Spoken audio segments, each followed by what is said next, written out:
as the Agricultural Research Council that's driving this particular project, in that we've developed the new technology that's going to be used in this particular vaccine manufacturing facility.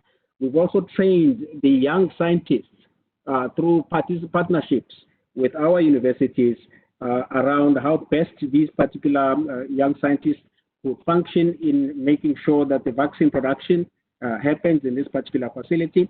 However, we need to also take advantage of the fact that South Africa is unique, and in that if you look at the under support area, it's probably the only area, probably globally, we have 3 key institutions that are focused on livestock health and livestock productivity in particular, being the Honor Support Veterinary Research Facility, the Honor Support Biological Products Company, and the University of Pretoria Faculty of Veterinary Sciences. All of them within a 1 kilometer radius of one another, and with ample space that provides for opportunities for further investments in the animal health industry, which then could actually drive economic development for South Africa. This provides an opportunity for all of us to work with each other, both the public sector and the private sector, towards driving livestock development and livestock production and productivity in the country.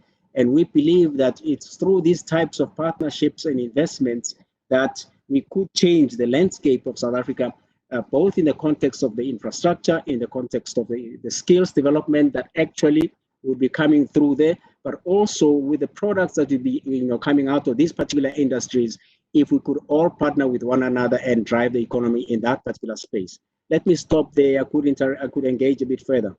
Thank you. All right, thank you very much. Maybe if we can then move on to Dr. Hilke Maartens, who's the Executive Director of the Creating Hope Foundation. Good afternoon, everyone. I believe agriculture is at a serious crossroad in South Africa. Today we have immense food and nutrition security issues. Unemployment skyrocket due to the pandemic, and rural communities and many households are presently at a place where hunger and poverty are dark realities. We can run out of many things in the world, but if we run out of food and water, we are in real trouble. Nobody ever believed that it's possible that the whole world can come to a standstill, and yet it happened this year. The pandemic made it clear that we are not safe as though we thought we were. We have learned from 2020, and we must use this reality of the pandemic as a wake-up call to also look at our agriculture and food security situation. It is expected that up to 7 million people could lose their jobs in this year in South Africa.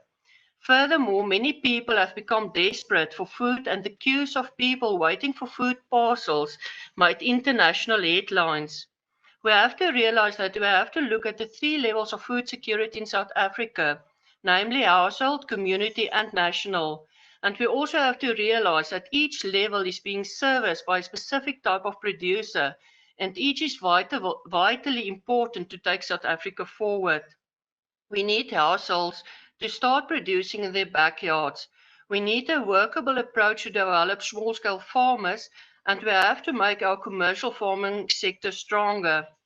Furthermore, we have to realize that we have to find a vision for South Africa for agriculture, and then we have to work together to make this vision a reality. Currently, we face many challenges. With these challenges in mind, we at Creating Hope Africa have developed a model to help farmers in South Africa. Our pilot program is currently in the Bergrivier municipality in the Western Cape. Working on this model, we realize that we have to bring much more than just farmers to the table. Research shows we need bankers, insurance companies, and retailers to help small-scale farmers enter the market as self-sustainable and financially viable producers. Yet currently, the risk is too big for many financial institutions and retailers to bring themselves to back up small-scale farmers. We also need investors and offtake agreements, not only for small-scale farmers, but also for commercial farmers, so that we can earn GDP for our country. We need to realize that we have to commercialize the whole food system. We cannot focus on one process and think that we will have a successful and vibrant agriculture system. To finance such a model, we've talked to one of the biggest commercial banks in South Africa. They agreed to match fund our projects. Business plans must be underwritten through the banking process so that risk is minimized. Our model is working on a pay-it-forward concept, meaning that our assets are being doubled. We further raise money from sound offtake agreements and markets. With all these in place, the government does not need to keep funding to roll out in all the provinces as the model will become self-sustainable. All right, thank you very much, Dr. Hilke Maartens. Omri van Zyl is the Executive Director of AgriSA. He's also part of the panelists. Maybe, Omri, if you can take it from there and give us your thoughts. Yeah, thank you very much. Thank you, Minister. Can you all hear me? Oh, we can. Well, I can hear you. Okay, wonderful. Hello, everybody. It's nice to form part of this panel. It seems like yesterday that we were on the same panel, Minister. It looks like we're paddling ahead. But I think from our side, and the Minister, I think, summarized a lot of the bigger issues. From an infrastructure development side, we will not grow or fire up our economy without it. I mean, that is the reality. Practically, things like dam wall restoration in the Orange River, bulk water infrastructure, irrigation scheme updates, that type of things will definitely fire up more of the agriculture industry. Now, in terms of the dream is that we create a type of a Singapore for Africa. We have the financial services, we have the human capital, we have the research institutions, we have some of the infrastructure. The ports obviously needs to be updated, and upgraded properly. But the only way that we see this is through private participation and public-private partnerships. Now, what does that physically mean? It means that we need to think out of the box in terms of tax incentives for agricultural development, for farmers, for agribusinesses that are already operating in the value chain. Most of it can be done tomorrow if the right incentives are there. The other big issue that's an elephant in the room always is the purpose of the land bank and what the land bank does, where it's been confusing its developmental strategy with its commercial strategy. And maybe it's a good idea for the land bank to sell off some of its assets to make sure that it gets more money into the developmental aspect of its business. What we need is something like an agriculture credit board that creates a softer loan funding for commercial agriculture. On top of that, tax incentives. If we do just those two things, if we just do those two things, inclusive growth will exponentially happen, and the private sector will make it happen itself. And it's something that has worked in the past, and it's something that we believe can work again. Then we need to be smarter about what we do around our competitiveness in terms of, let's say, one of the speakers mentioned livestock. And we don't have a livestock traceability system in South Africa. Botswana has one, Namibia has one. They export meat to the EU, we don't. Things like that will create the opportunity for thousands and thousands of smallholder farmers to actually better their genetics and get access to international markets. And some of it is already happening in the Eastern Cape. So if you ask me, what is the road ahead? I mean, our economy is has contracted dramatically. We're going to have to be smart about the investments we make in the economy. Agriculture, we believe, is one of the best investments because of the capacity we do have and the potential we have. I mean, we have millions of hectares that are still to be cultivated and to be worked on, that we can use in a smart way to grow the economy, ensure rural food security, and get more income into the system. But I think the reset button on the world has been pushed. It is not business as usual. If we think that the future is going to look like the past, that we are definitely going to make a big mistake. My prediction is the guys that are going to survive in the world will be the guys that will draw the investors into their economies. And how do you do that? You create policy certainty, you create incentives, you create investor-friendly environments. And a lot of that we already have. Some of it we will need to develop. Because capital is shy like a kudu. Capital doesn't care, whether it invests in Australia or in Chile or in South Africa or in the UK. But I do believe we are extremely well positioned as South Africa and our export markets into Africa to fire up our economy and to become that hub for research and development, for technology transfer, for biotech, for nanotech, for smallholder programs that are commercially viable. But for all of that, we need capital. We need to draw in capital, and we need to draw in capital that we can make cheaper. If we can do that, the rest of the things will happen. We will make sure of it in the private sector. Thank you.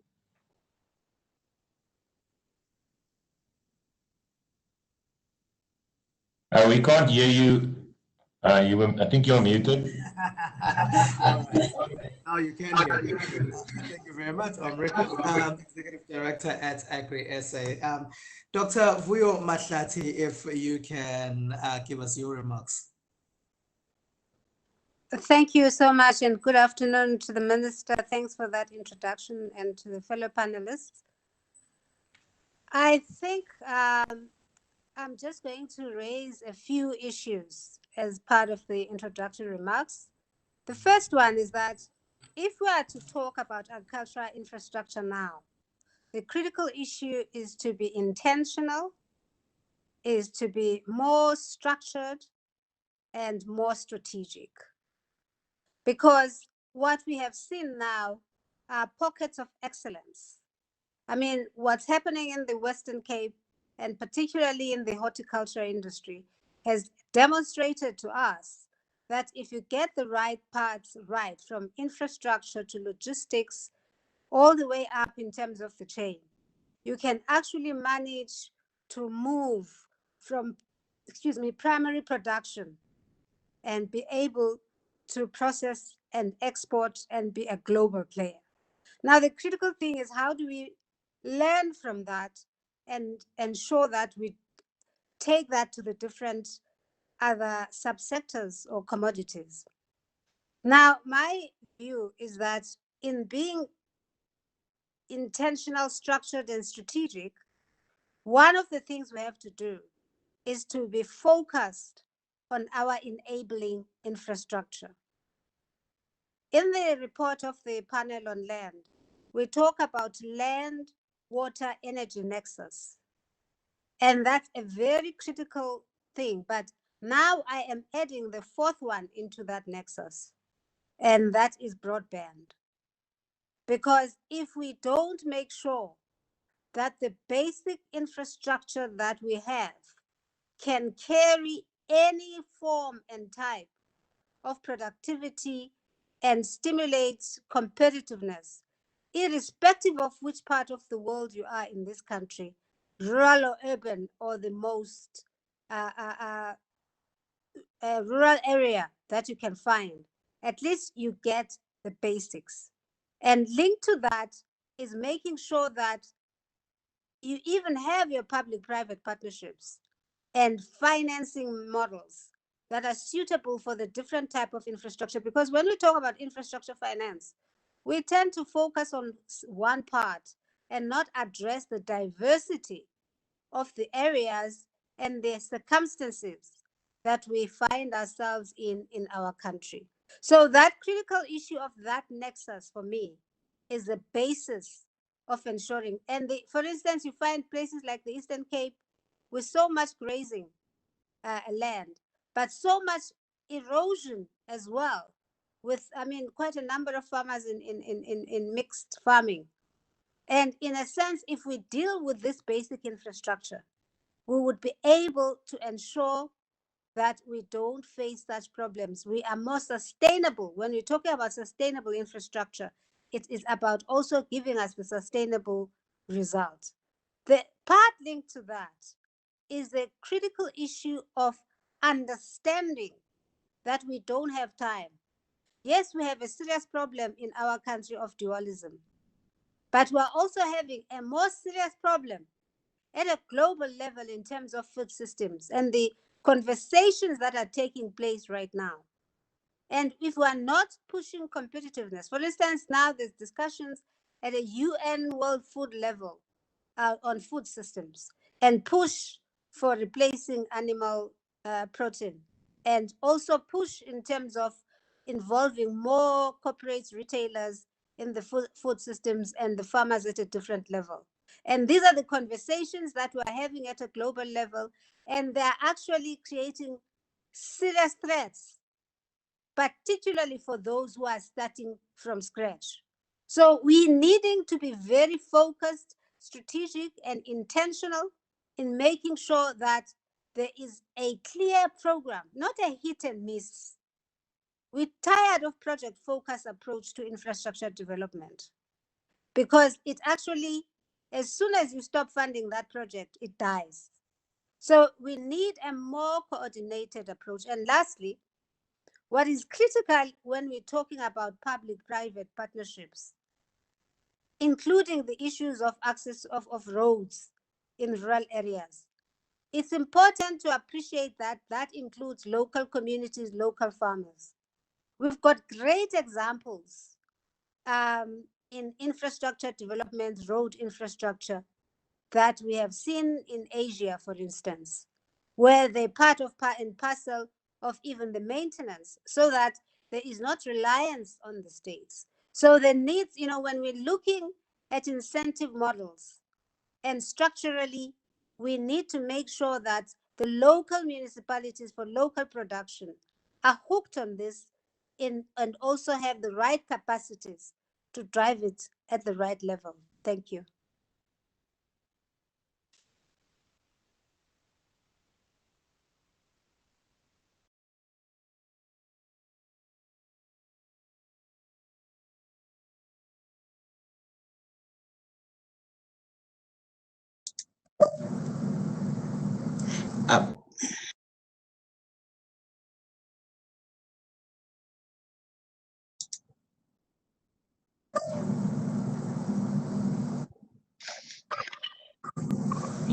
Unmuted.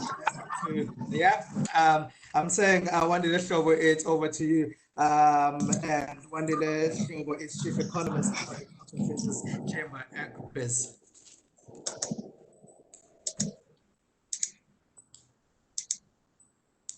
Can you hear me, Wandile Sihlobo? Yeah, I've now gotten, I was just unmuting. Thank you, Pumelelo, and good afternoon. I'm going to build on some of the points that Dr. Mahlati has just highlighted, because there is now a growing consensus amongst South Africa's agricultural economists that the next frontier for growth in South Africa's agricultural sector will really be through the expansion of production, mainly in the former homelands provinces. That is your KZN, Eastern Cape, and Limpopo. And I think the government land and some of the underperforming land reform funds are also amongst the additional avenues for this expansion in output, which we are all thinking about. Now, the Eastern Cape and Limpopo have for some time been amongst the provinces with least contribution to the nation's agricultural fortunes, respectively accounting for roughly 6% and 7% on that GDP. And to the point again that Dr. Mahlati was making, that the Western Cape, Free State, and Mpumalanga, to name a few, they contribute largely to the South African agricultural GDP because of all of those infrastructure developments, all ranging between 22% and 9%, their individual contribution to the GDP of agriculture.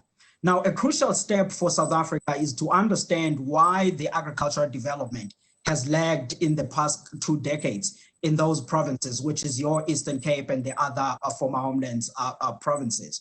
while the commercial agriculture generally in other provinces has actually doubled their output.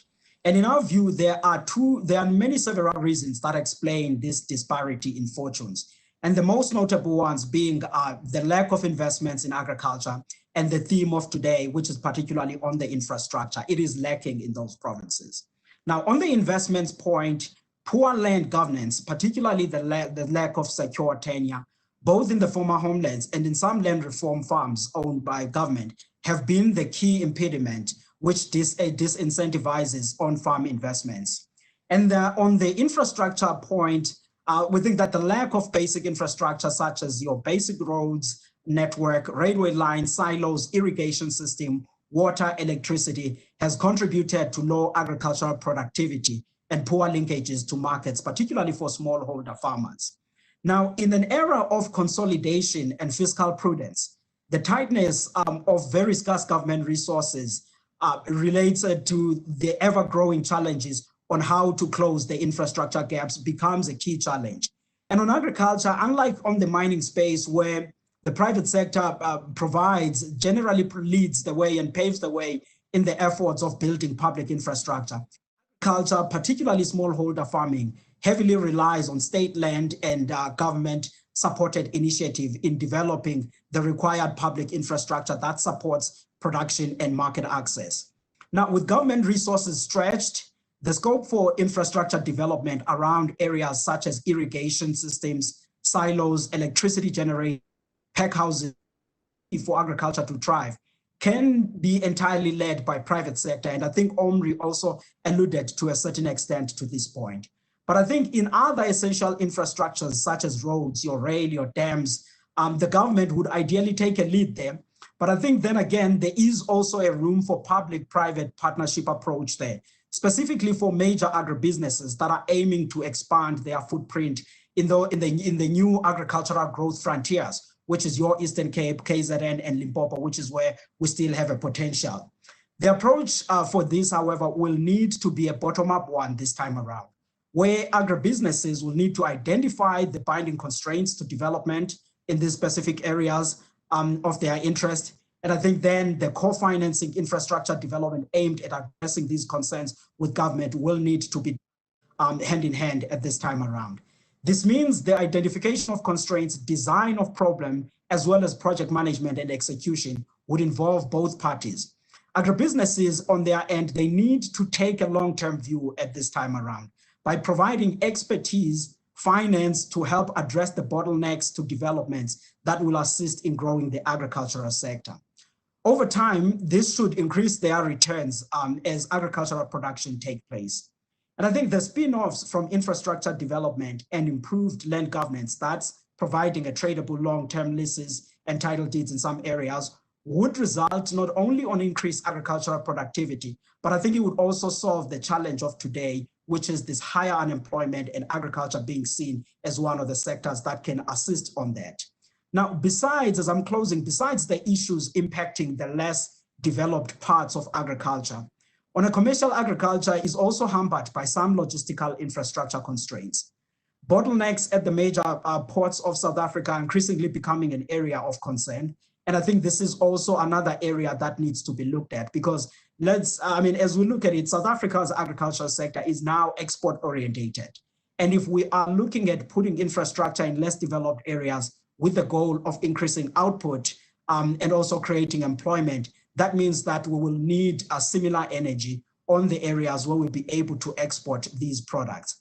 And this is yet again another area where I think greater collaboration between private sector and government and local government authorities would be beneficial for actually pushing progress in South Africa's agriculture. Now, in the nutshell, what I'm saying is that agriculture has a potential to create a job in South Africa and also contribute on economic growth in the post-COVID phase. But I think all of this hinges in part on the success of the infrastructure developments, which is why I think the discussions that we are having today is so important. I will stop there, Phumelele. Thank you.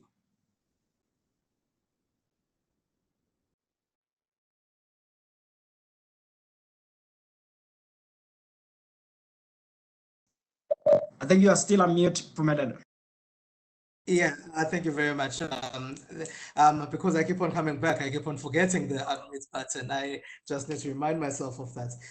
It seems like the one question that keeps on coming up, or the one is the issue of transformation and how you then work them. It came up a few times. The KwaZulu-Natal, the former homelands, the Eastern Cape, and Limpopo, and Wandile, where they offered a few solutions. Maybe if you can try to answer to that, the Minister Thoko Didiza, on issues of the former homelands. Thank you very much, Pumelele. I agree entirely with the issues that have been raised by Wandile, Omri, as well as Vuyo, on how we can maximize our support, working together with the private sector in revitalizing some of these areas. I must say that there had been organizations in the past who have tried to actually intervene, such as Amadlelo and others. The question we need to ask, what went wrong, or what has been the problem in financing some of these projects? Is it the way they are prepared? Is it that maybe there are no prospects for seeing returns on it from the financing point of view? And these are the issues, in my view, that we need to reflect on. What is important about this process?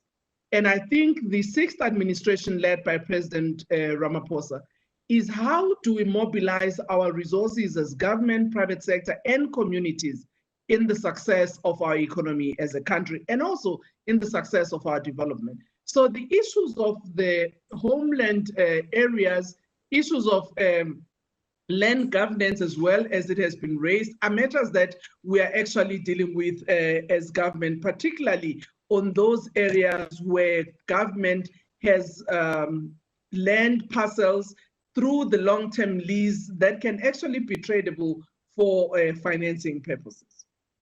I'll stop there for now. All right, thank you very much. We will be taking some questions from the chat room there as well. I believe we have a question from Mayana Matodzi. We will be getting to that question in a bit. And there also has been a reach out from the government for a few projects that we're going to possibly watch. One of the projects, if we do have time. It is a video that we possibly are going to get to.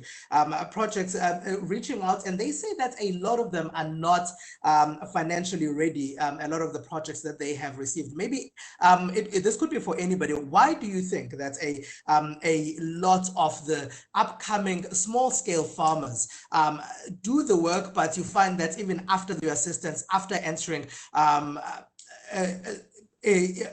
sort of like projects that are going to try and help them with assistance, you find that in the end, they're still not financially ready, they're not financially sustainable? Maybe Wandile, if you can help there.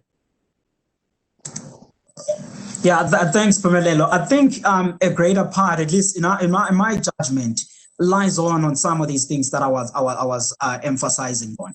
Because it's one thing going with the support on supporting someone on this particular season, but it's one thing improving the conditions of that area around so that it is friendlier for more investments, it is friendlier for people to be able to thrive. Because if you ask the specific questions on those smallholder farmers and saying, why were you unable in the next season to go forward? They will mention things that the harvest came in, I couldn't get the market linkages. And all of those things are talking back to your road networks. So I think for me, if in this infrastructure discussion we are having now, we can be able to come up with a viable financing solutions, which will be able to address the issues that are binding constraints on the infrastructure. Then the second layer then of private sector and everybody being able to come on their entrepreneurial spirit will be able to take off there. But until infrastructure is resolved, we will keep on going back to some of those smallholder farmers and not really being able to see them being sustainable over the long run.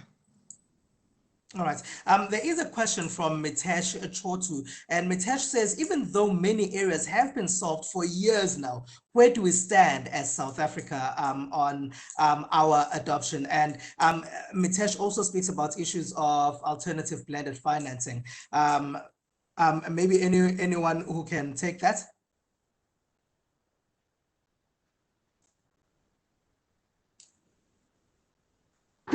Perhaps if I could just touch on a little bit on some of the question that was raised earlier that Wandile has also responded to.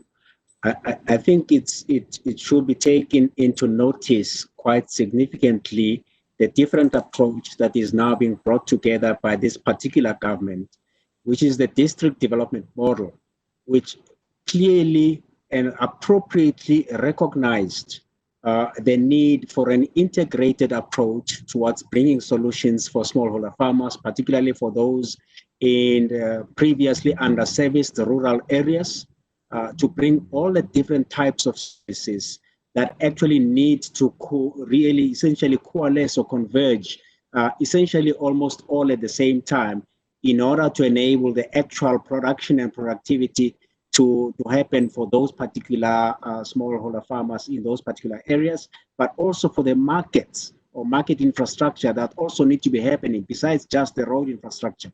Now, I talked earlier about the investments into vaccine facility, but also the investments into laboratory infrastructure, because it is these particular laboratories that actually certify the condition of your agriculture produce, the standards of your agriculture produce, for you to be able to meet the export standards and your market access requirements out there, in order for you to be able to generate the kind of profits or revenue that you actually need to have in your agriculture enterprises. So if you bring all of these as a totality rather than in piecemeal, you would be able to address quite a number of these particular constraints.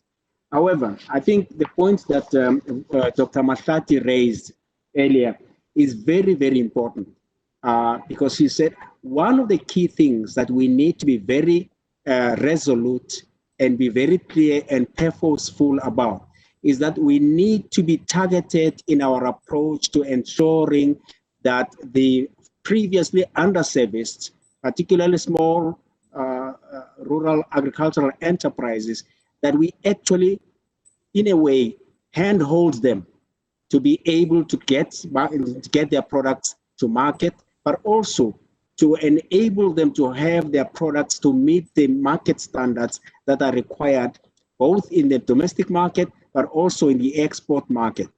If we are going to actually grow our agriculture and our economy in a much more sustainable manner, we actually do need to ensure that we have the broad diversity of the different types of producers that we have in the country, and that our agriculture economy and agriculture infrastructure is inclusive of all the participants, and that it should not actually create bottlenecks for others, but actually should be encouraging towards the participation of a whole range of participants so that they could all get their products to the market.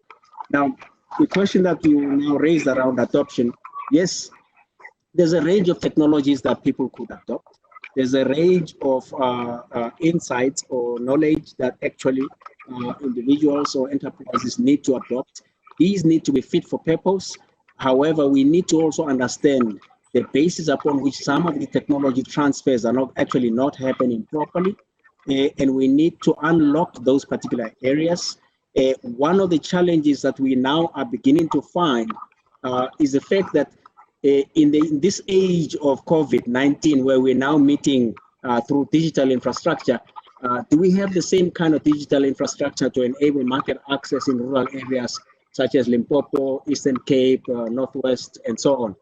How do we facilitate that besides just the land and water and energy in a manner that actually is going to enable those particular participants to be active participants and not just simply people that are depending or asking for government to give them handouts? My understanding in our history in working with smallholder farmers is that they're not asking for handouts. They're simply asking for guidance on how to get their work done and to become very productive in the economy. Thank you. I think, Pumelele, you raised another point from one of the participants relating to the financing. Yes, Minister. If I were to just come in, one of those issues Omri touched that maybe we need to revisit the mandate of the Land Bank. While it retains its developmental objective, find a space of affordable financing such as the old Agricultural Credit Board, which really had affordable interest rate, though it was a credit facility, but it actually understood that those who are still at the entry level will require more support, not just financing, but also other non-finance support. I also think the proposal on blended finance is important, and not only linked to the state working with the land bank alone, but the state working with other agricultural, with other financing institutions. Currently, as the Department of Land Affairs and Agriculture, we've actually been working with AgriSA to explore the possibility of having a blended finance instrument so that we can work with a number of financing players so that we don't have a one-size-fits-all of the financing arrangement for our producers, because it varies from the size of the producers as well as the size of the enterprise and the cycles around which these participate. Issue also that was raised by Hilke is very important, to actually look at how we also develop policies and instruments for supporting your household producers who are very critical in terms of household food security, but not only ending there, how they graduate to become sustainable and commercially viable. Thank you very much. Thank you for Okay. another question. There's a lot of feedback that we are getting from one of the microphones. I'm not sure. I think it's mine. Yeah. All right, great. Yeah, it's gone now. Minister, there's another question for you. This one is coming from Fanyana Matoti, who is asking, how do we get information on government agriculture projects that focus on women, youth, and military veterans that need funding?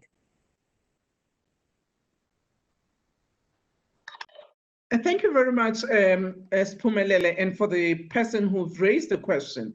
Indeed, our government officials are the source of information, but we understand that there are weaknesses that have been highlighted, not just the person who asked the question now, but also other people in the past who have said government communication system is not actually adequate or easily available for the general public to know where they need to go for what type of support at any given time. And that's one area that we are actually improving. But what is important is also how do we as government work with our partners in the sector so that that information is not only available from government offices, but can be available from our farmers organization and other agribusiness entities, so that people, when they want to access that information, are not only channeled at one point of communication. Thank you very much. All right. I believe we do have SIDSSA from the Technical Working Group to give us some of their highlight opportunities and systematic issues that they had as a working group. Thank you, Pumelele. Honorable Minister and panelists, thanks for the opportunity. So I'm going to pretty much give you an indication of the experiences that we had as a technical working group that looked at the projects submitted for this SIDS, for SIDS 2020.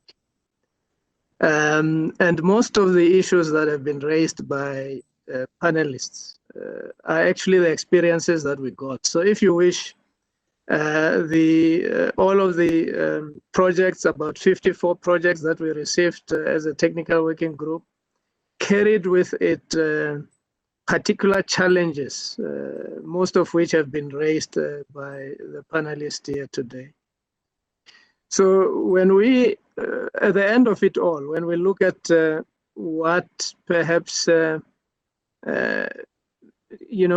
affected the possibility for most projects coming out through to the seeds at bankable level, there are a number of systemic issues that we can talk about, but it starts with what I think Dr. Mahlati referred to as a directed approach.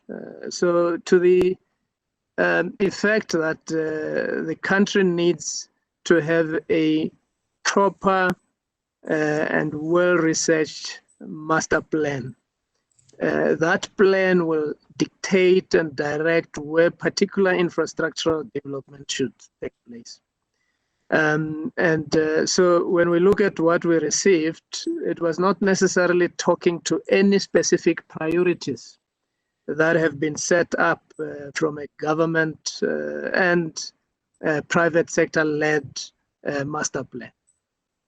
Additionally, we also realized that most of these projects did not include a multi-sectoral approach to infrastructure development. What Dr. Moephuli said in relation to the district development model, very little of the projects that we saw had a multi-governmental involvement in them. What we saw were projects that were largely driven by individual entities or business people with a particular interest that is largely personal or as it related to those particular businesses in terms of the ownership of those businesses, but not projects that would be catalytic in nature in order to do what the president referred to, act as a flywheel of the economy. So to the extent that many of these projects came to us and we evaluated them, we realized that a big part of the challenge, which is something that panelists have also raised, relate to project preparation. So the ability to put together a project that is bankable for financiers.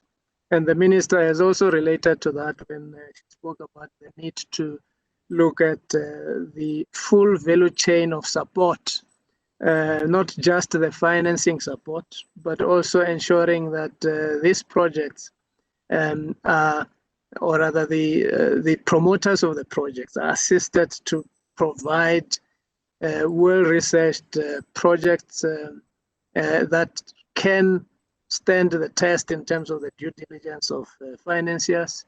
So which means that the entities need to be supported right from the preparation of business plans, even beyond the institution of these projects in terms of post-project support. So we also realize that in many instances, the idea of a project being self-funding, or if it's not self-funding, at least some form of cost recovery, or as others would call it, user pay principles, that these projects needed to have something of that nature in order to ensure their sustainability. Beyond just sustainability in terms of, for example, environmentally sustainable projects, which is also a key aspect that we found wanting in most of the projects that we evaluated.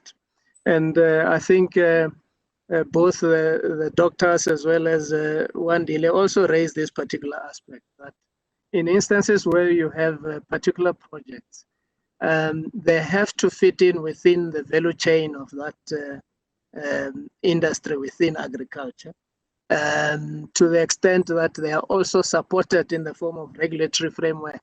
So if you look at issues such as tariffs and subsidies, that needs to be looked at to support the sustainability of operations and businesses of this nature.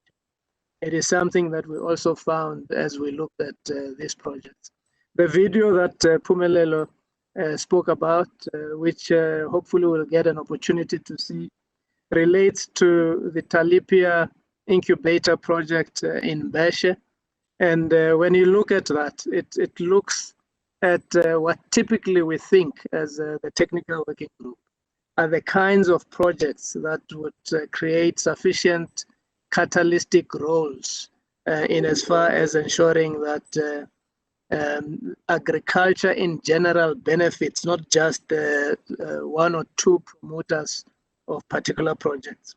So, Pumelelo, I'll pause here, but just to confirm that all of the issues that were raised by panelists, we encountered them in practice as we went through projects that were considered for this SIDS 2020. Thanks, Pumelelo. All right, sure. Yeah, Indicator, thanks very much. I believe that video is ready. If we could possibly look at that particular video of the projects that were successful.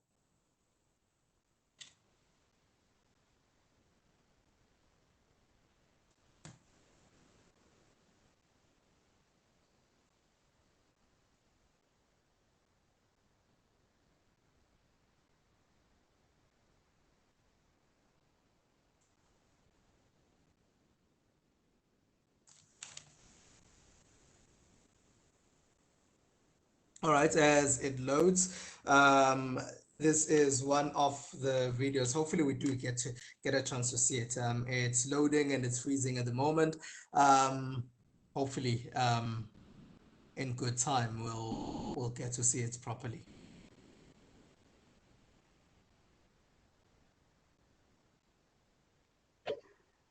It appears not to have volume, Pumelelo. Yeah, it's Nonzuzo and Nombulelo, they're uploading it. So can you just check there, Nonzuzo and Nombulelo, what the issue is with the sound over there?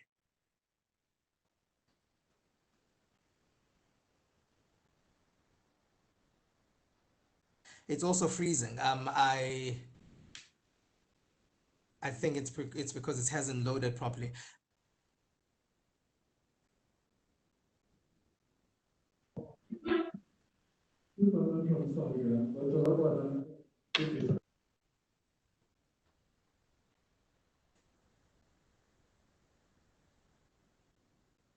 All right, I think we need to carry on with the discussion as it loads, and hopefully it will continue to load.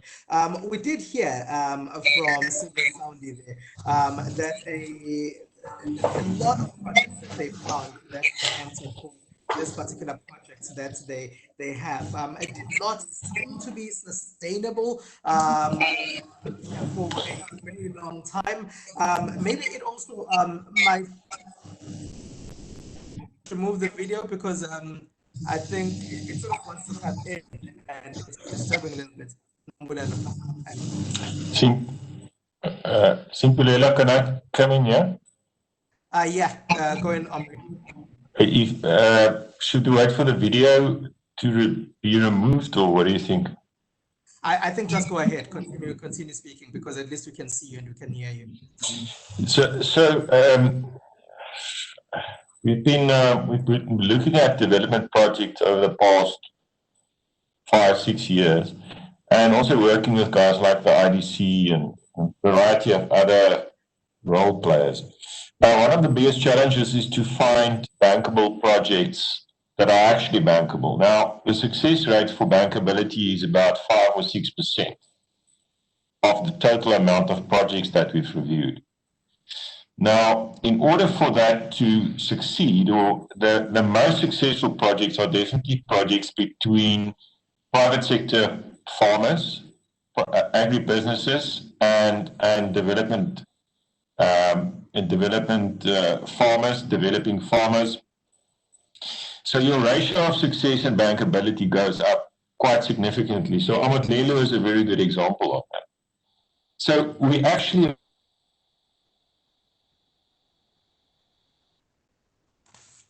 you've disappeared, you've frozen there, Omri. Omri was saying that bankability is about 5 to 6%. You did freeze there a little bit. Maybe we can pick up on your point. You're telling us about why bankability is about 6%. So if we look at the success ratio of a private sector entity plus a development entity, it's a lot higher than a greenfields project that gets funded. So there are, like Amatlelo, there are big projects that are working. So if we can get a development finance instrument like the Agriculture Credit Board or what, remember the land bank sits on what, 45 billion rands of loans and assets. I don't know how many of that is bad debts and all of that stuff, but it's quite a significant amount of money. And the commercial banks will take a lot of the good assets off. If we can do that, and I can tell you now, if we go to Amatlelo or whoever else in the agriculture sector and give them a 6% interest rate loan on the premise that they do development work, it will spread like wildfire, and this is the quickest way. We can have master plans, and we are busy with a master plan, and there's such a lot of plans. But if we really want to get traction, it lies in the economics of agriculture. And if we can get that right, if we can get that development finance institution right with preferential loans for inclusive growth and development and Black economic empowerment, I'm telling you now, it will happen quicker than we can imagine. There is a question here from Vuyo, who seems to think that there is cooperation between government and the private sector. So the question reads, this is for Minister Didiza, and I'll also open it up to the floor to see to the panelists to see who else takes it after the minister. It reads, many investment opportunities have been hampered by a lack of coordination between private sector and the state, as well as between different spheres of government. How can we streamline processes to expedite these investments? Minister, starting with you, and then whoever else wants to take that, because it seems like Theo Boshoff believes the private sector and government are not streamlined their approaches in this. Well, thank you very much. I agree that one of the issues, before you even go to the private sector, it's how, as government ourselves, with the different spheres, are actually aligned in the way in which we actually deal with issues of investment. So part of the district development model seeks to address precisely that. And secondly, the alignment between government and the private sector. It's correct that we need to actually align ourselves. And I think the SIDS process, which we're in now, it's one of such first examples that shows how we can collaboratively work together with the private sector as government in order to facilitate better support to individuals and industries, and how we can actually fast track investment in the areas of development. I just want to touch also to what Omri had said. I agree. Without affordable finance, it's very difficult to actually attract many investors in the agricultural sector. And it actually acts as a disincentive. Issues that as a country we need to also address, in my view. Thank you very much. All right. Thanks. Can I just add, because I'm gonna come off as well. All right, Dr. Mahlati, you can go ahead. Yeah, I just think looking at the SIDS feedback and what the panelists said, we urgently need a non-finance support program that is aligned to the preparation process. Because one of the things we're finding... All right, Dr. Mahlati, you are becoming increasingly difficult to hear. Sorry to cut you off there, Dr. Mahlati. You're becoming increasingly to hear because, again, there's a microphone that's giving us feedback again. Last time it was on his microphone. I'm not sure if it's still that one or if it's another microphone. I'm muted. You're muted. All right, it could be. Maybe if we can all mute our microphones and then maybe just... Okay, let's all mute and then just leave Dr. Mahlati on.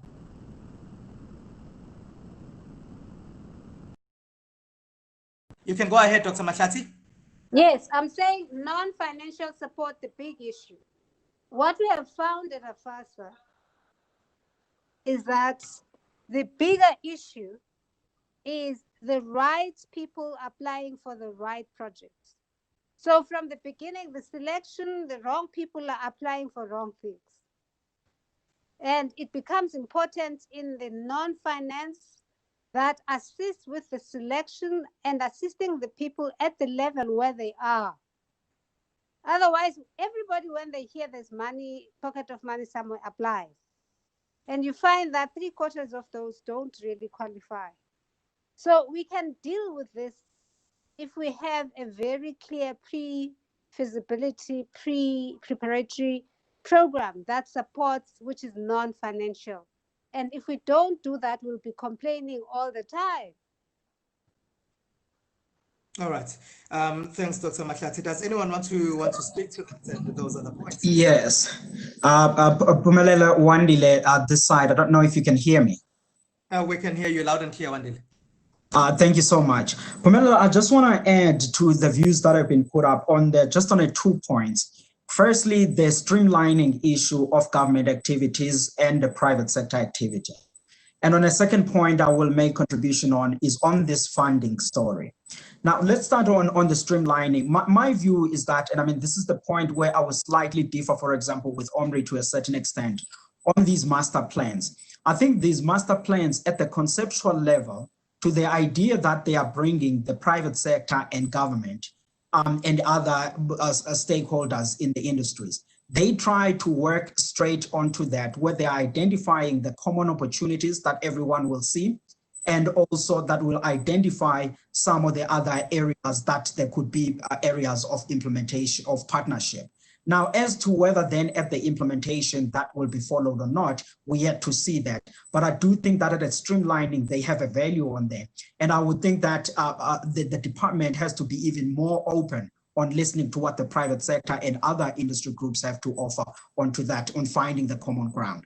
And now on the second point where I want to make a contribution on is on the funding stuff. Now in the literature work, for example, both with the agriculture economists, Professor Johan Kirsten, and also with the work of the panel with Dr. Mahlati, we've proposed there what was called a land reform fund, which was the fund that we were saying for stimulating investments and driving production and all of these nice things we want to see on agriculture. It could draw capital from private sector. It could draw capital from some of the investors. It could also assist government on taking all of the agricultural related money that is in different portfolios and have them in one pot. And that one pot is one that could facilitate to a certain extent all of these development aspirations that we are currently having. And I think that those are some of the ideas that could actually be revisited to see if they could bear any fruit to some of this infrastructure work that we are talking about today, particularly on a finance side and also on the streamlining side of the ideas. That master plan, I think it plays part to that extent. Thank you. There's also a question. We did touch briefly on roads infrastructure earlier on, and Omri did touch on a lack of exports in some industries to the EU, which he made examples with Namibia and Botswana, which have that. We have a question from Nick Foshier, and Nick says, poor roads led to milk collection routes closed and exiting dairy farmers, insufficient numbers of vets and lack of parlor certification by local municipalities are partly responsible for no EU exports for 13 years. And the main message there, he says, is infrastructure and services. I suppose these are some of the issues, but maybe if anyone wants to answer to that, he raises this as especially the lack of roads as why certain projects fail and certain situations are as terrible as they are in his view. Perhaps if I could make 1 or 2 comments on that, and because it links quite well with what Omri had said. I think if we take the example of the cotton industry, 10 years ago, the cotton industry was as good as dead. Had it not been for putting together a proper master plan for the cotton industry with specific interventions. And these various interventions go all the way from primary production, which is the agronomic side of agriculture production, to presenting to the farmers and actually enabling the technology transfer through new cultivars that the farmers could use for them to be competitive and to have the kind of yields that they need of pest-resistant cotton cultivars, but also to the harvesting and processing of some of these particular cultivars. There were investments that were then made, mostly facilitated through government, together in partnership with the cotton industry, that resulted in the setting up of cotton gins to process the cotton from the farms into the ginneries, and since then there's been further investments in this particular space towards further processing of this particular cotton into fiber and so on. But what we now need, and what is since become very clear, is that the cotton industry, as a result of this whole value chain interventions, has actually grown from a 10 million rands industry to more than 100 million rands in the industry, with job creation in the whole process. But key to its success, besides it being a whole value chain approach, is the fact that, which is what Omri indicated earlier, is the fact that integrated into this whole new revitalization of the cotton industry is a traceability system, which provides quality assurance and tracing and quality assurance and standards for the product throughout the value chain, and actually tracks the prices that different parts of the value chain are able to capture and the value that all the different parts of the value chain need to be able to capture.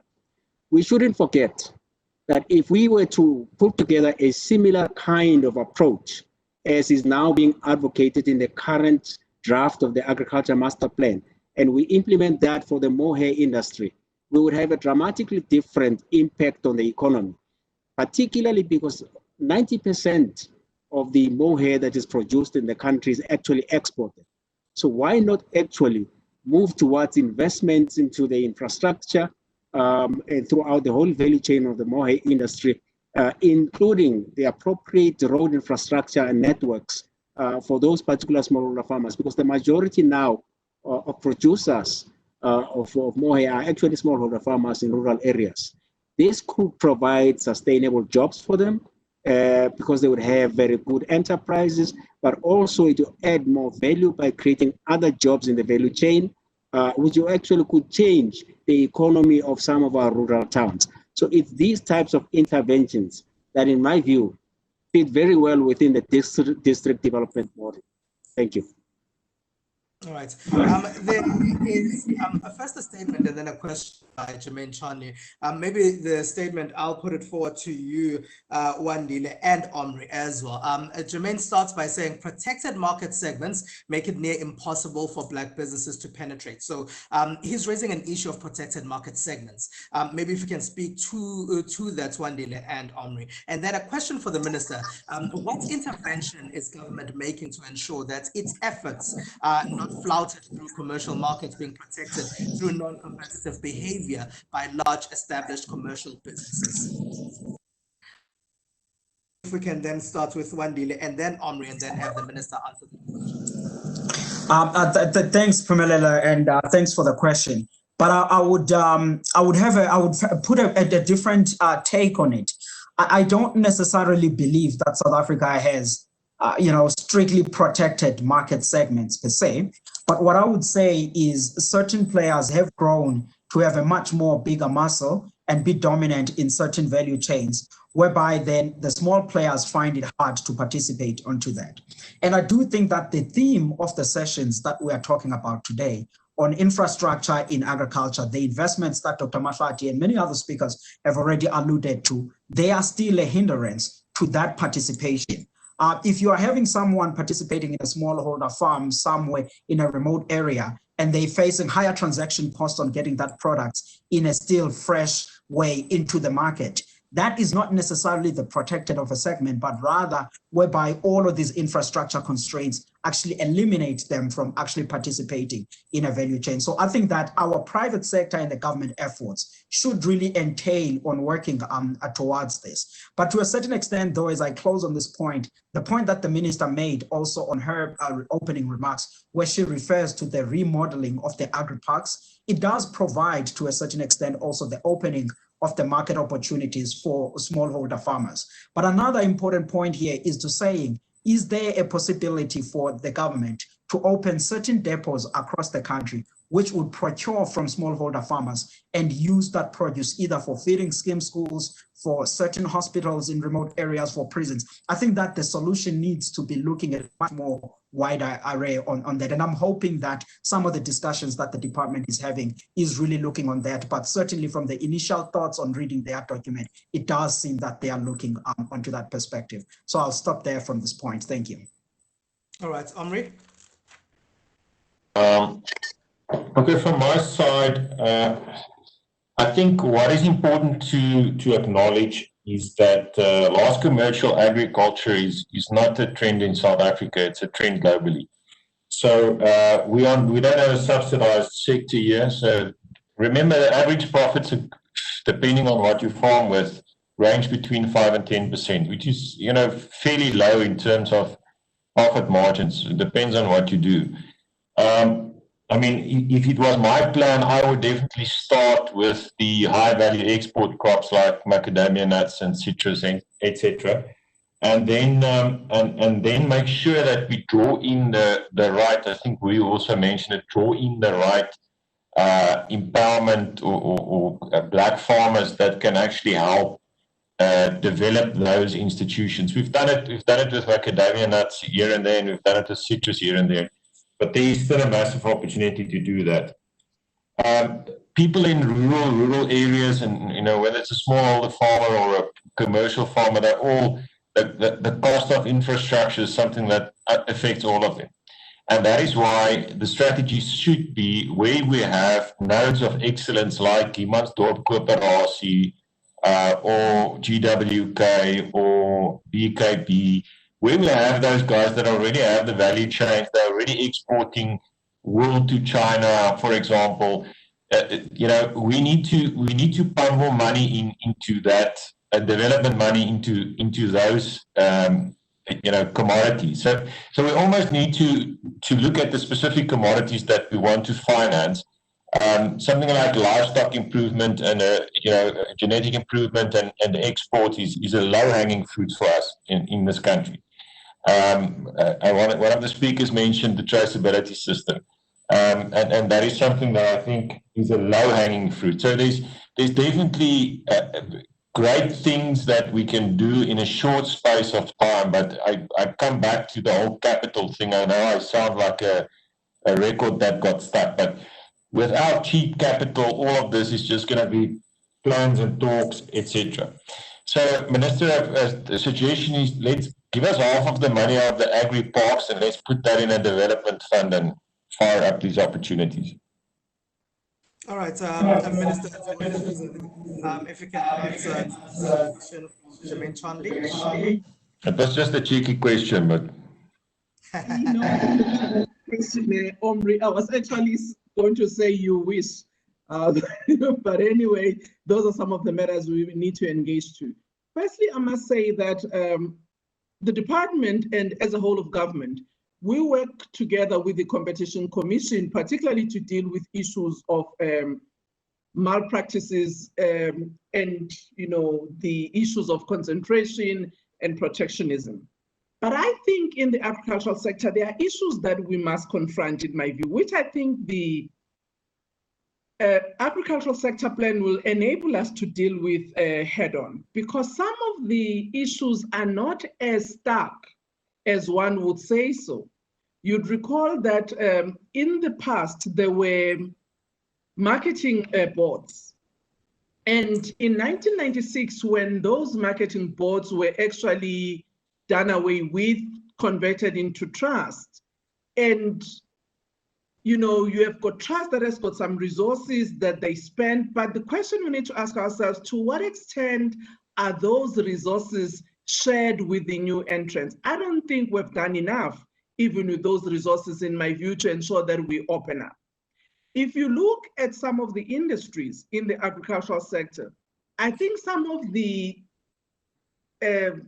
barriers relate to what we set up as standards that then exclude. I mean, if we were to talk on poultry, for instance, it's a well-known case. It's an issue that I raised even with the poultry industry, that if you look at the specification of what a chicken house must look like, it's so expensive than the chicken inside. And those barriers, create a challenge for your small players who may actually have the skill of producing a chicken.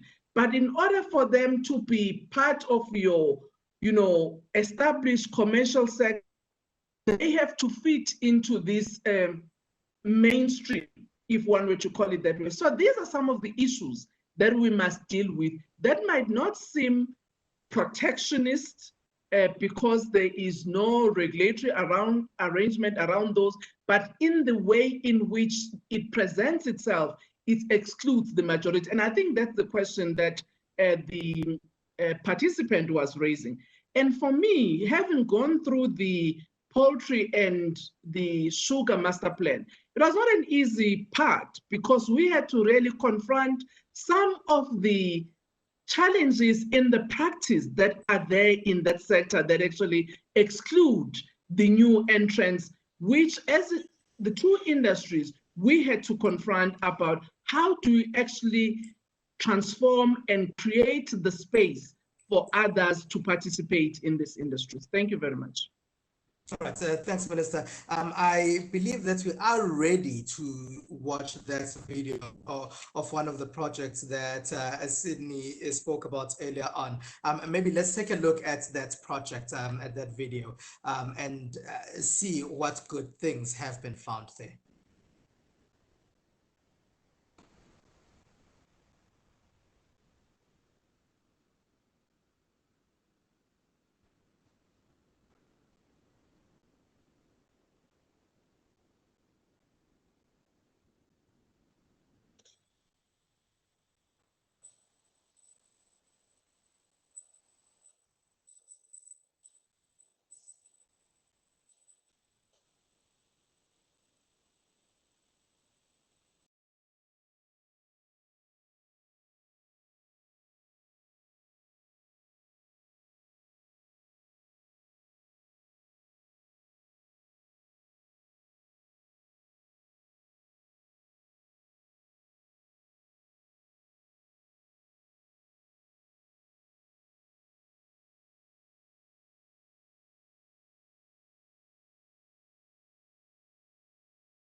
All right, it seems like it really is a great project that can actually transform a lot of lives there. I wish we had an audience to give us a round of applause for that.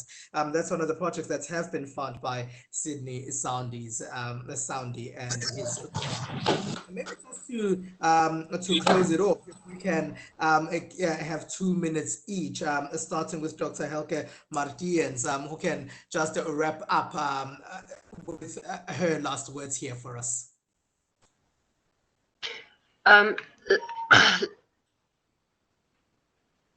So listening to everyone, I think we all have to do a lot of work looking at ways to raise funding, and then also looking at viable projects that really can help, and then also building bridges between small-scale farmers, like Mr. Omri van Zyl said, that if commercial farmers can team up with small-scale farmers or developing farmers, we can really create a more sustainable future and more higher success rate. So I'm really excited to look for ways to find those solutions for agriculture. Dr. Vuyo Mahlati, your last words, ma'am.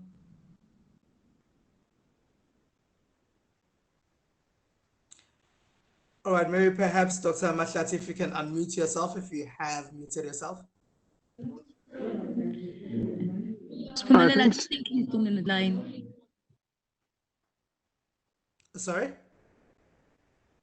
I think she has left the call after she made her last comment. All right, Dr. Mahlati has left the call. Then maybe Dr. Shadrack Moephuli there. Yeah, thank you, Chair, and thank you, Minister, for a very good, insightful comments in this particular interaction. I think the seeds, as indicated by earlier comments, is beginning to provide an appropriate platform into which we could begin to explore the nature of infrastructure investments, which we believe need to be linked with appropriate skills for production and productivity. But some of these investments in terms of infrastructure needs to enable science and technology development in order for that particular science and technology development to serve as a vehicle or an enabling environment to increase production and productivity, and to enable a number of these particular enterprises to be innovative, but also besides being innovative, to be sustainable and profitable.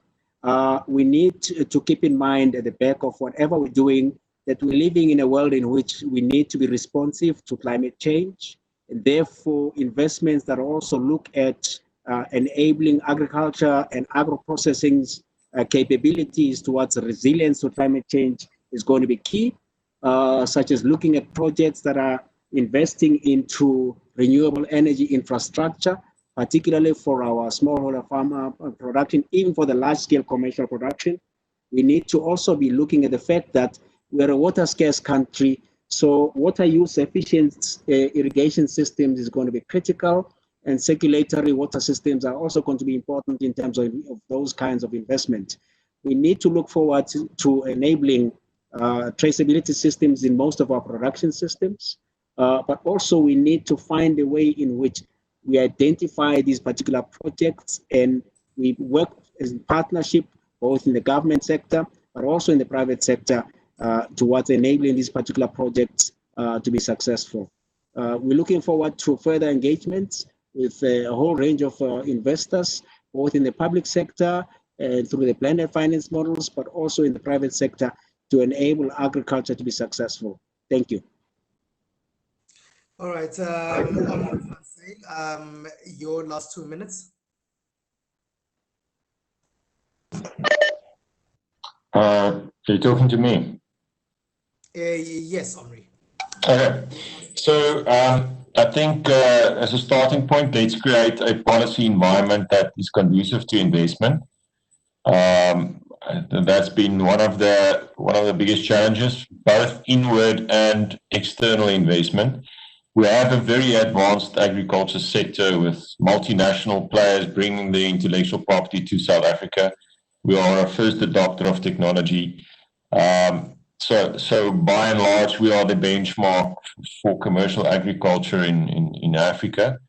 I think for us to fire up the rest of the agriculture sector, we need a development finance instrument or a development finance institution. We have the projects that can be multiplied. We have the commodities that are already working with thousands of farmers, emerging farmers. We need to it's not rocket science. We need to be very strategic as to what we invest in, penetrate the offshore markets that will earn capital for the country. The wool industry, the cotton industry are good examples.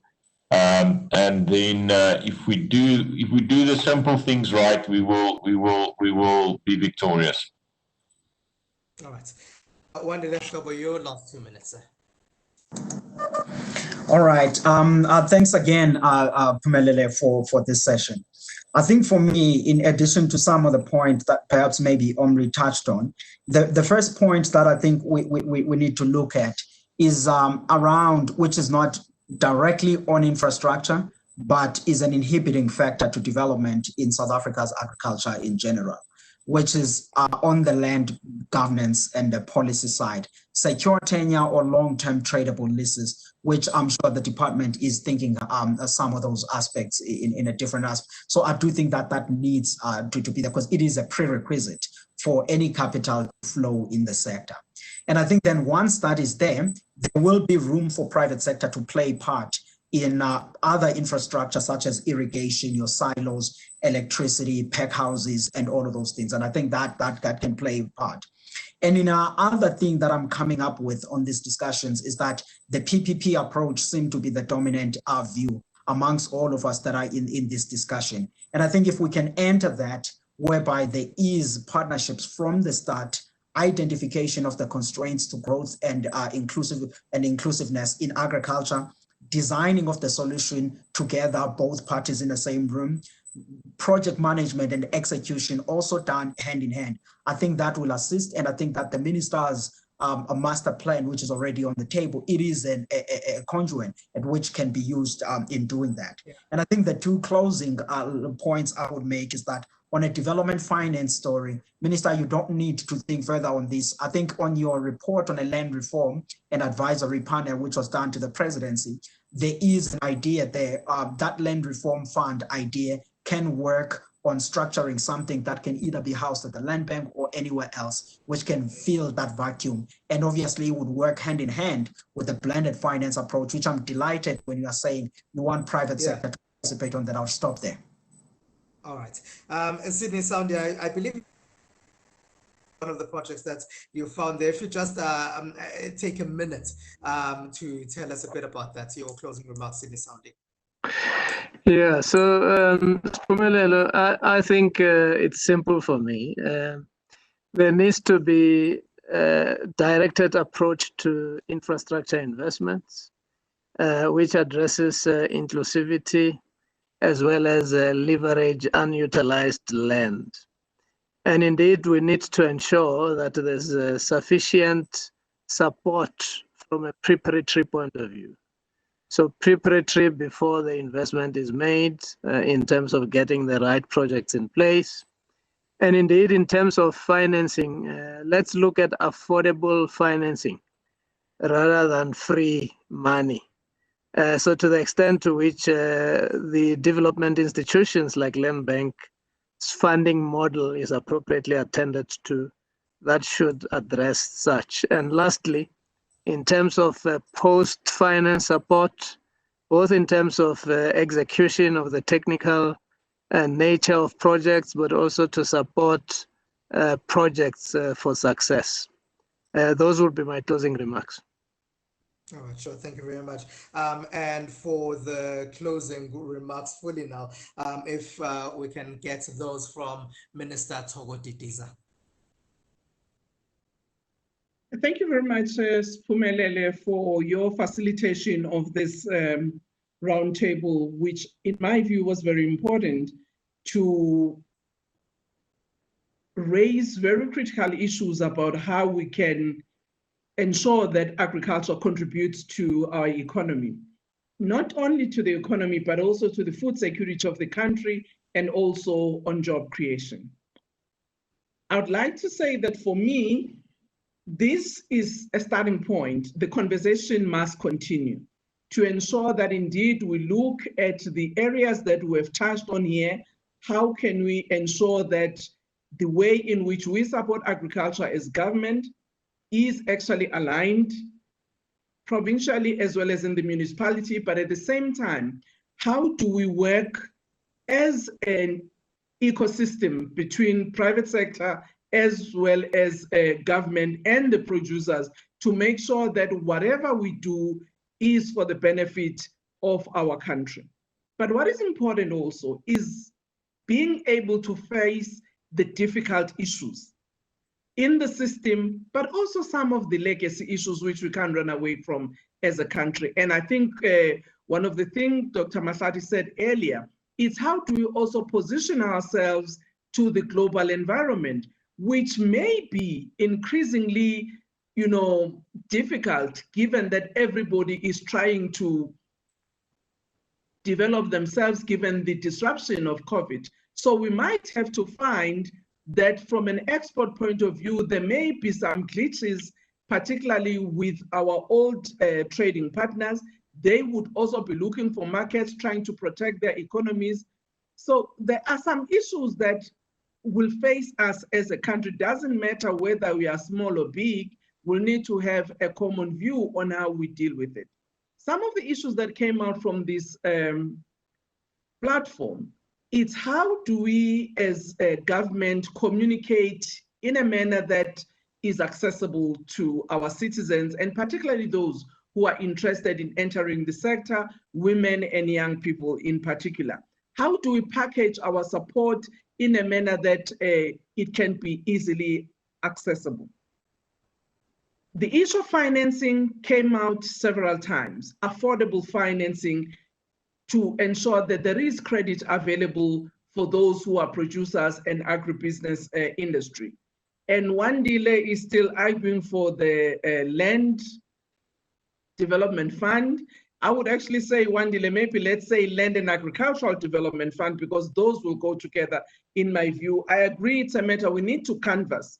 And maybe it could be a fund that we can position it for private sector participation so that it's not just seen as only government who's expected to come up with that development finance, but it's how do we syndicate, other resources that are there.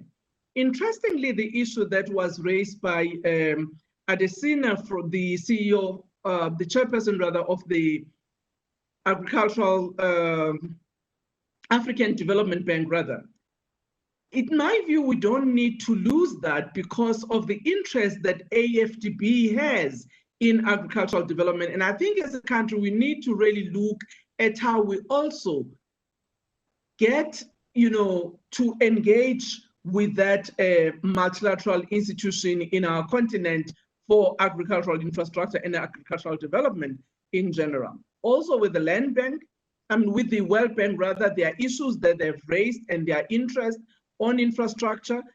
And I'm sure with agricultural infrastructure, we've been working with them as part of the AU Special Technical Committee on Agriculture to look at how we revitalize agriculture's African agriculture, during this period and post-COVID. So there are other players, in my view, that we need to actually ensure that we engage with as we go forward and not only look internally in our country. Thank you very much. And thanks to all the participants and to you, Siphumelele, for really steering this ship very well. Thank you. All right, thank you very much, Minister of Agriculture, the Honorable Didiza, and Joylyn van Wyk. We see your tweets as well. Thanks for watching and for tuning in. Lloyd Phillips, you also see your tweets. Also, thank you very much for tuning in. And I guess we have come to the end of our session. A few glitches and all, a few forgetting the microphone a few times, but we will get used to this, and hopefully solutions that have been put forward here will be taken forward in a post-COVID world to help the agricultural sector here in South Africa and to possibly enter new markets as well in a post-COVID world. Thank you very much.